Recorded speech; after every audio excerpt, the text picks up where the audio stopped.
L'émission qui suit a été réalisée par les membres de la communauté avec l'aide de Télé Cogeco.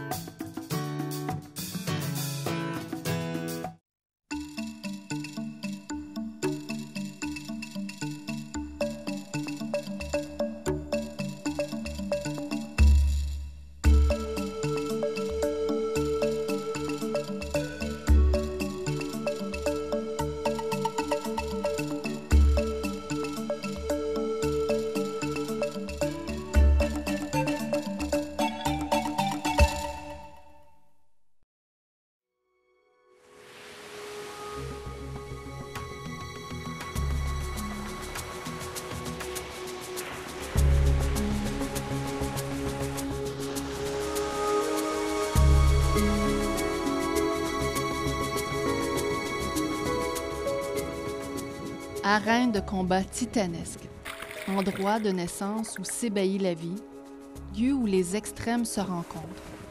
Allons sillonner le littoral marin.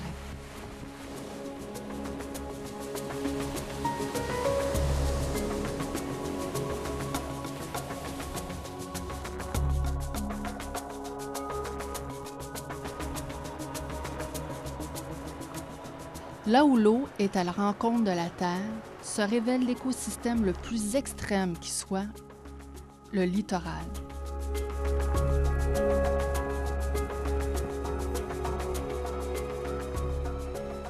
Sa diversité étonne et est le théâtre de découvertes extraordinaires pour des aventuriers.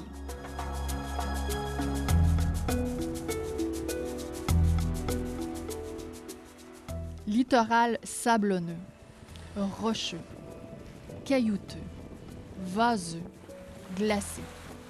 Les littoraux sont si diversifiés que nous aurions peine à tous les énumérer.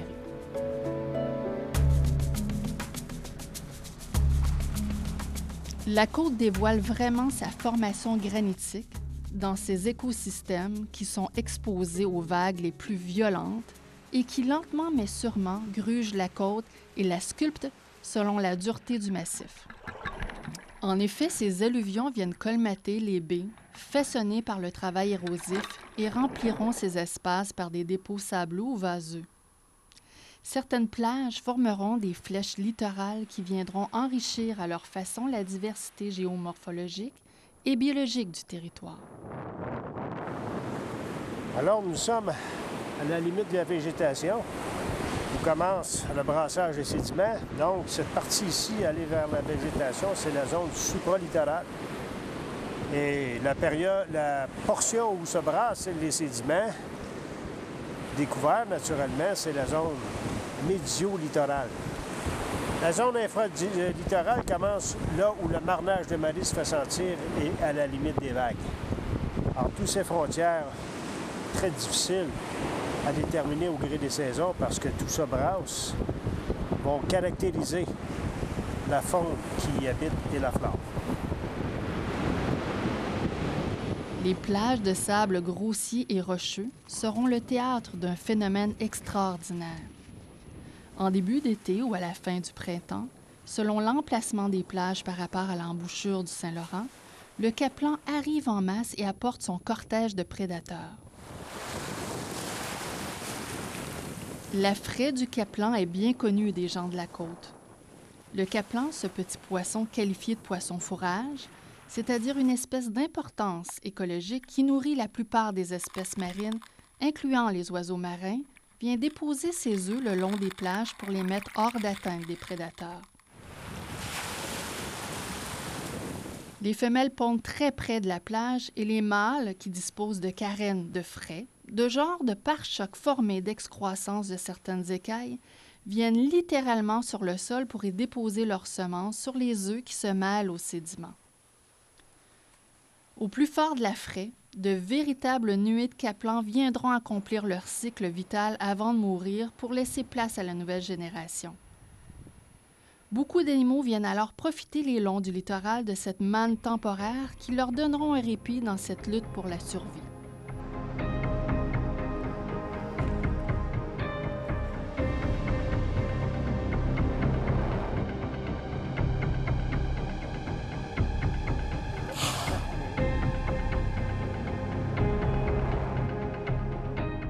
Les plages de sédiments sont mobiles et offrent peu d'emprise pour l'établissement des algues dans le fond marin. Par contre, certaines d'entre elles profiteront de la faune coquillière pour bien s'ancrer dans le sol. C'est le cas de l'ulvacie qui se fixe sur la clovis arctique, enfouie dans le sable. La clovis, qui filtre l'eau de mer pour y extirper quelques substances nutritives, offre une opportunité aux gamètes des algues aspirées qui se fixeront sur ce bivalve et prendront racine sur un support solide dans ce milieu constamment en mouvement et qui se remodèle selon l'humeur du milieu. Il n'est pas rare de voir toutes sortes d'organismes marins, fouisseurs, être rejetés par la mer violente sur le littoral. Les souris de mer, Bernard l'ermite, mactre de Stimson, couteau de banque, œuf de buxin, crabe tourteau et quantité d'autres organismes venus mourir sur la plage et qui deviendront un apport alimentaire essentiel pour la faune ailée et terrestre du milieu.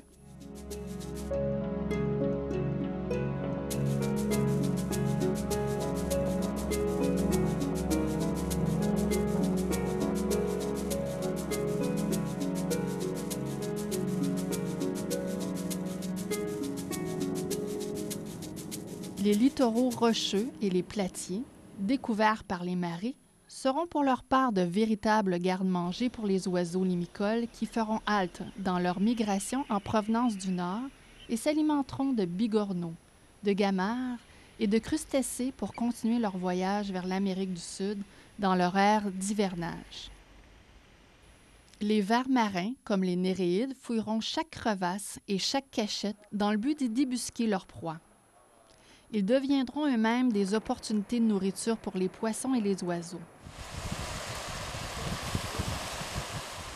Vers la fin de l'été, la croissance algale étant parvenue à son paroxysme, provoque le dépôt d'importantes quantités de végétaux avec le début du brassage marin par les vents violents. Ces dépôts seront recyclés par les bactéries et les insectes littoraux. Voit le jour une autre chaîne alimentaire automnale avant l'arrivée des glaces et de la construction de banquises d'hiver qui recouvreront les littoraux de la côte. Le littoral s'endort momentanément et nous retrouverons alors des paysages méconnaissables qui nous rappelleront le Grand Nord.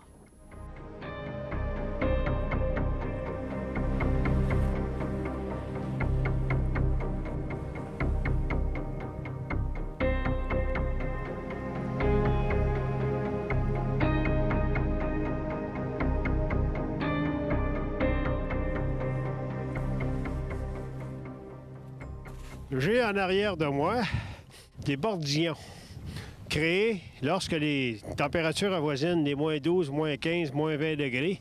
Donc, dans les normales saisonnières du mois de janvier-février, peut-être début mars. Et ces bordillons-là stabilisent le talus et empêchent le régime sédimentaire de se mouvoir et la dynamique marine de venir prélever une partie sédimentaire qui font en sorte que ça accélère l'érosion des continents. Donc, on peut voir que la mer, en ce mois de février, n'a pas gelé. Et ça, c'est de mémoire d'homme inusité. En fait, on assiste à un dégèlement littéralement de la mer du milieu océanique depuis 5 ou 6 ans. Et c'est dû à la température chaude des dernières années. Et on sait que le milieu océanique, c'est un réservoir de chaleur. Donc, les températures étant trop basses, même avoisinant les moins 20 comme aujourd'hui, la mer avec le sel marin ne gèle pas. Donc, tout ça apporte des changements qui accélèrent l'érosion des continents. Les dernières années ont changé cette dynamique avec le changement du climat. Les bordillons de glace et les banquises disparaissent progressivement ou se restreignent dans le temps, ce qui accentue la période d'érosion. D'autres menaces sont aussi présentes. Les désastres pétroliers, comme celui de 2013 dans la baie de Sept-Îles, ont des répercussions importantes sur la faune et la flore. Nous ne serons jamais sûrs du nombre d'oiseaux qui ont été englués dans leur halte migratoire à cette période. Mais ce qui est certain, c'est le taux de mortalité effarant des oiseaux touchés par les hydrocarbures. L'aménagement des rives par les résidences et les parcs immobiliers sont aussi de graves menaces pour les littoraux. Ils menacent les corridors de migration des oiseaux car ils amputent de précieux écosystèmes nutritifs pour la faune. La destruction des littoraux interfère avec la libre circulation des nutriments dans toutes les chaînes alimentaires marines. Il est grand temps de reconnaître le rôle précieux des écosystèmes marins et de préserver, sinon de restaurer, les littoraux côtiers.